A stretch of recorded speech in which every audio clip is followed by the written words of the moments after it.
Good afternoon, everybody. This is John Bradley, your physical therapist, but also a very avid gardener and landscape designer, believe it or not. So when I'm not in the office taking care of you guys, this is where I am in my backyard, and I love to play in the dirt.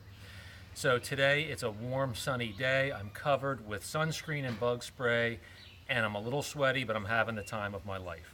What I wanted to talk to you about today was a question and a problem that comes up quite a bit when we're working with patients, particularly this time of the year in the springtime.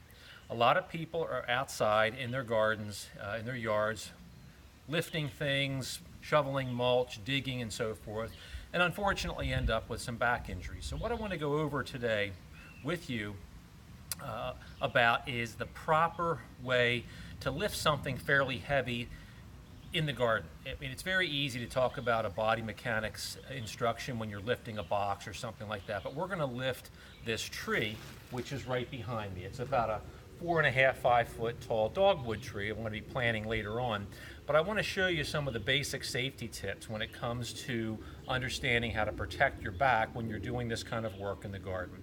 And really there are 3 things that we're going to talk about today, and I'm just going to go through them one by one as I demonstrate the proper way to lift this.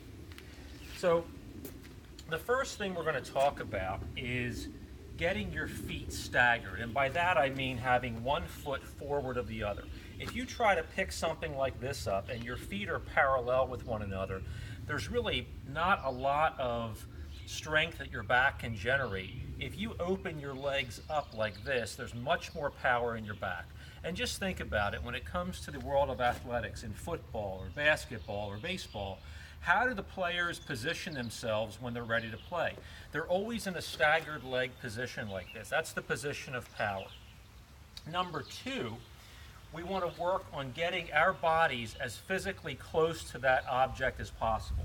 So in order for me to do that, I'm going to get down pretty close, and I can't get too close to it because otherwise the tree will be right in my face, but this is really as close as I can reasonably get.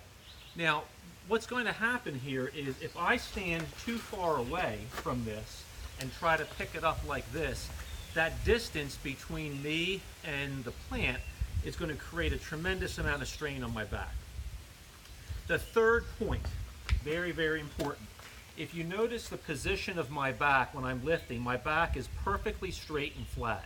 It's not bowed over like this.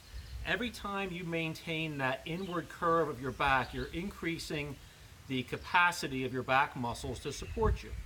So the proper technique again is staggering your legs one in front of the other, getting as physically close as possible to the plant here, and then keeping your back straight as you lift up.